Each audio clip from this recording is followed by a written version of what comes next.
Hello and welcome to English with Evelyn. आज हम बात करने वाले हैं सेल्फ इंट्रोडक्शन की, जो कि मैंने आपको कल बताया था कि हम थोड़ा सा टिप्स एंड ट्रिक्स सीखेंगे स्पोकन इंग्लिश को और मजबूत करने के लिए। तो इसमें मैं आपको बताऊंगी कि कौन सी कॉमन एरर्स होती हैं और हम उनको कैसे अवॉइड करें। इसमें मैं बिल्कुल भी टेंसेस या ग्रामर से रिलेटेड किन्हीं कोई भी बारीकियों में नहीं जाऊंगी। मैं बस आपको ये बताऊंगी कि ये हम बोलना चाहते हैं, ये हम बोल देते हैं और ये गलत है, ठीक है, और उसका करेक्ट वर्जन क्या होना चाहिए, ठीक है। तो जल्दी से बिगिन करते हैं। सबसे पहले सेल्फ इंट्रोडक्शन में जब हम अपना नाम बताते हैं, है ना, myself Praveen Kumar, myself Akshay Kumar, that is wrong. हमको बोलना चाहिए आई एम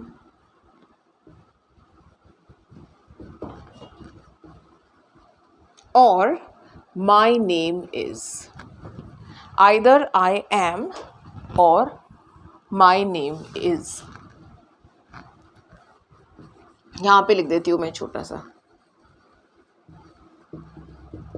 माई सेल्फ ऐसा लगता है कि बड़ा सोफिस्टिकेटेड लगता है बोलने में, जो लोग बोलते हैं, लेकिन एक्चुअली वो बड़ा गलत होता है ना। It is a big no no. इससे क्या होता है, आप जैसे ही अपने आप को इंट्रोड्यूस करते हैं, जहाँ पे भी आप बात कर रहे हैं, वहीं पता चल जाता है कि ये बेसिक चीज़ जो है इससे हम अनअवेयर है, हमको पता नहीं है ना। क्योंकि माई सेल्फ का मतलब ही कुछ और होता है ना। I did it my self, मैंने खुद इसे किया। तो हम क्यों बोलेंगे, हम यही बोलेंगे ना, मेरा नाम है या मैं अमित कुमार हूँ, ऐसा बोलेंगे ना। Second is I am work. ये बड़ा कॉमन है, ठीक है। I am work here, I am work there.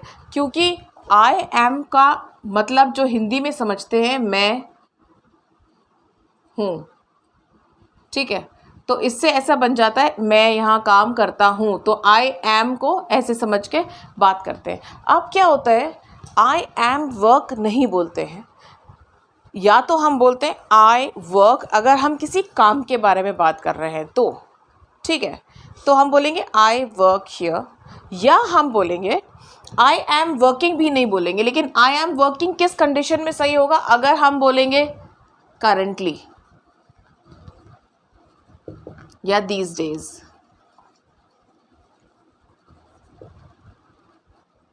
ठीक है। तो इसलिए I am work is wrong, I am working is wrong, because ये हम तब बोलते हैं जब हम कोई चीज़ around the time of speaking, उस समय के आसपास की अगर हम बात कर रहे होते हैं, तो जैसे कि अगर हमने ये बोला है करंटली या दीज डेज, तो हम ये बोल सकते हैं। नहीं तो बोलेंगे I work as a manager in so and so company, या I work as a trainee in so and so company, जो भी है।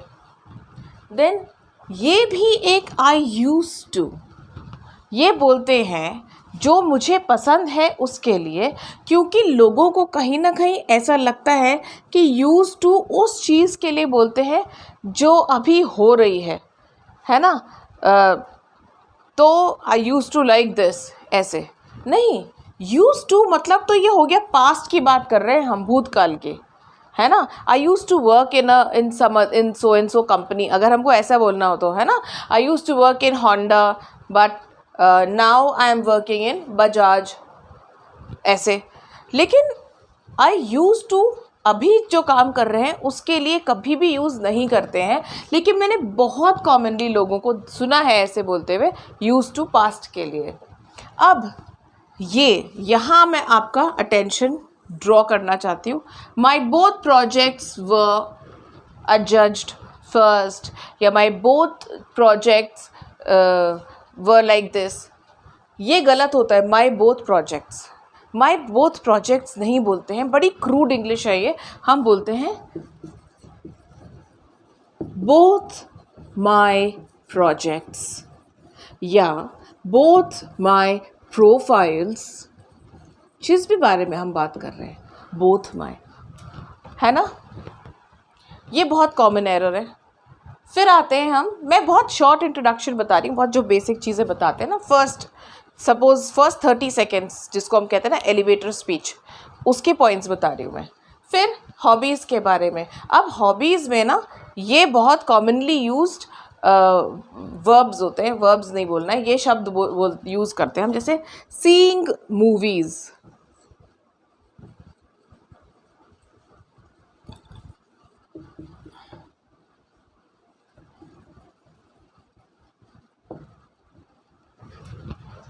अब हिंदी में होता है देखना। हिंदी में देखना तो बहुत चीज़ों के लिए होता है, भले ही वो कोई जो बाहर कोई चीज़ दिख रही हो, आप इनवॉलेंट्रीली देख रहे हैं, उसके लिए भी होता है। किसी चीज़ के आपको आप फोकस करके, जैसे मूवीज़ है, उसको भी मैच देखना, वो भी देखना है ना। मुझे कुछ दिख रहा है सामने, वो भी देखना है, मैं तुझे देख लूँगा, वो भी देखना है।